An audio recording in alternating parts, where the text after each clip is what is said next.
السلام علیکم۔ آج ہم قرآن مجید کے 11ویں پارے یا تترون کا خلاصہ پیش کر رہے ہیں۔ اس پارے کا نام سورہ توبہ کی اس آیت سے لیا گیا ہے، جس کا مطلب ہے وہ عذر کہانی پیش کریں گے۔ یہ پارہ ہمیں سکھاتا ہے کہ اللہ کے نزدیک سچی توبہ کی کیا قدر ہے اور منافقت کا انجام کتنا عبرتناک ہوتا ہے۔ اس پارے میں سورہ توبہ کا بقیہ حصہ اور سورہ یونس کا آغاز شامل ہے۔ منافقین کے جھوٹے بہانے اور غزوہ تبوک۔ اس پارے کے آغاز میں ان منافقین کا ذکر ہے جو غزوہ تبوک کے کٹھن سفر سے پیچھے رہ گئے تھے۔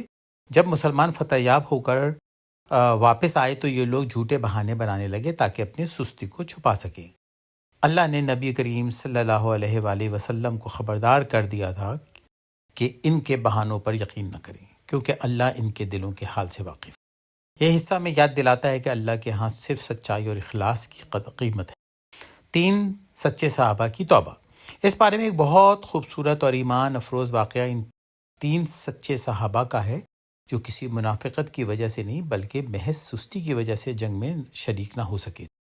انہوں نے منافقین کی طرح جھوٹے بہانے نہیں بنائے بلکہ سچ بول دیا۔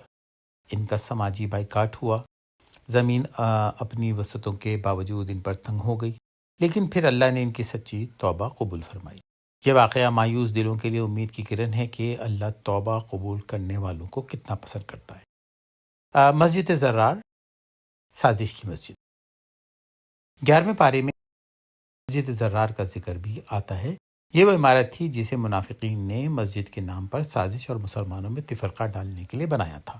اللہ نے اس کی حقیقت فاش کر دی اور اسے گرانے کا حکم دیا۔ یہ ہمیں سبق دیتا ہے کہ نیت اگر صاف نہ ہو تو مسجد جیسی مقدس جگہ بھی اللہ کے ہاں قبول نہیں ہوتی۔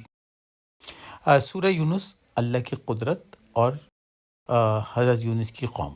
پارے کے دوسرے حصے میں حضرت یونس سورہ یونس شروع ہوتی ہے، معاف کیجیے گا۔ اس میں اللہ کی قدرت، کائنات کی تخلیق اور مرنے کے بعد دوبارہ اٹھائے جانے کا ذکر ہے۔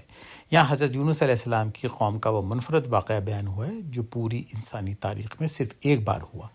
جب اس قوم نے عذاب کو اپنی آنکھوں سے دیکھ لیا تو انہوں نے سچے دل سے توبہ کی اور اللہ نے ان پر سے عذاب ٹال دیا۔ یہ اللہ کی بے انتہا رحمت کی ایک بڑی مثال ہے۔ اختتام۔ 11ویں پارے کا خلاصہ ہمیں سچی توبہ اور اللہ کی رحمت پر یقین رکھنے کا پیغام دیتا ہے۔ چاہے گناہ کتنے ہی بڑے کیوں نہ ہوں، اللہ کی رحمت اس سے کہیں زیادہ بڑی ہے۔ امید ہے اس خلاصے سے آپ کے علم میں اضافہ ہوا ہوگا۔ ویڈیو پسند آئی ہو تو شیئر کریں اور 12ویں پارے کے لیے ہمیں فالو کرنا نہ بھولیں۔ جزاک اللہ خیر۔